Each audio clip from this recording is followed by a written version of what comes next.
The member for Bendigo. The member for Canning. Thank you, Mr Speaker. I rise to speak about housing affordability in Australia, and in particular for the people within my electorate of Canning who are seeking to own property. Property rights in the Western democratic tradition were first enshrined when King John of England signed Magna Carta on June 15, 1215. Since then, much has been written about the relationship between property ownership, voting rights and democratic participation.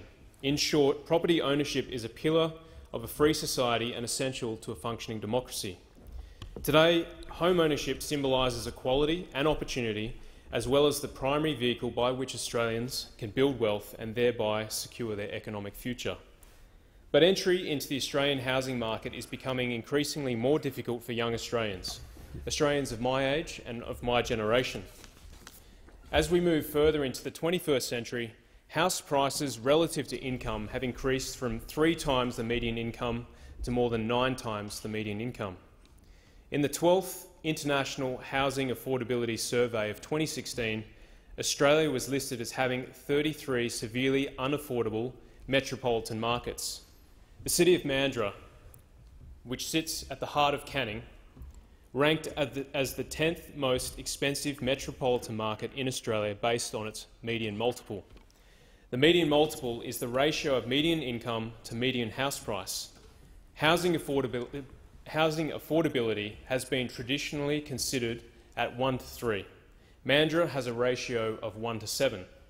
In my seat of Canning, 40% of homes are currently being purchased via home loan mortgages. 25.8% of homes are currently rented. I have just under 50% of my constituents with mortgages and a quarter of my electorate who don't live in a property they own. My family and I have only recently become first home buyers this last Christmas. For the majority of Australians, owning their own home is a goal for them and for their family. However, there is growing concern among everyday people that barriers to home ownership are insurmountable. The huge costs of purchasing a home, the exorbitant stamp duties at the point of transaction, and supply shortages make home ownership a challenge. According to the McKinsey Global Institute report of 2015, Australia's household debt to GDP is at 168%. Australians are over-leveraged and a lot of capital that could be used productively in other sectors of the economy, is locked away in a largely unproductive housing market.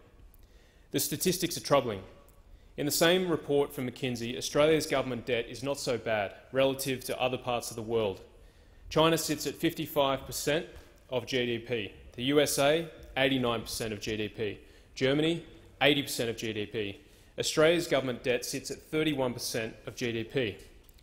But we need to check the current trajectory of our public finances, and we have the right leadership team under Prime Minister Malcolm Turnbull and Treasurer Scott Morrison to make the necessary reforms. But far more troubling is our household debt to GDP, which sits at 113%. It is the worst when compared to China, USA, Germany and Canada by a long shot. Australians have locked away far too much capital in an unproductive housing market. Housing prices are unaffordable for many Australians, and we have a problem. This government has cast a vision to drive innovation in our economy and to drive change into the 21st century so that we are positioned to capitalise on the huge opportunities in the China, Japan and South Korean free trade agreements. Many Australians stand ready to take those opportunities with both hands. The key questions are, how do we unlock that capital so that we can see investment and growth in other areas of the economy? How do we deleverage the housing market without creating trauma like the Labor Party is suggesting with their negative gearing policies? Where can we make policy changes that allow for an incremental shift of capital from the housing market to other sectors of the economy?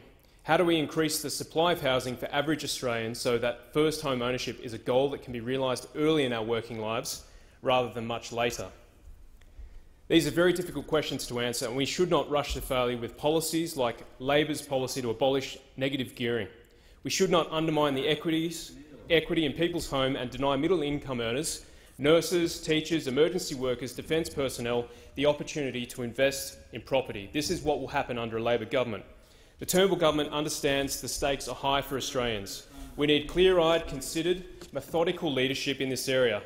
Rash populist policies advocated by Labor are not the answer. I know personally that housing for my generation is unaffordable. But our best hopes for increasing housing affordability lie with the Turnbull government, not Labor. And tonight I express my confidence in the leadership of this government to work towards careful economic solutions in housing affordability for the next generation.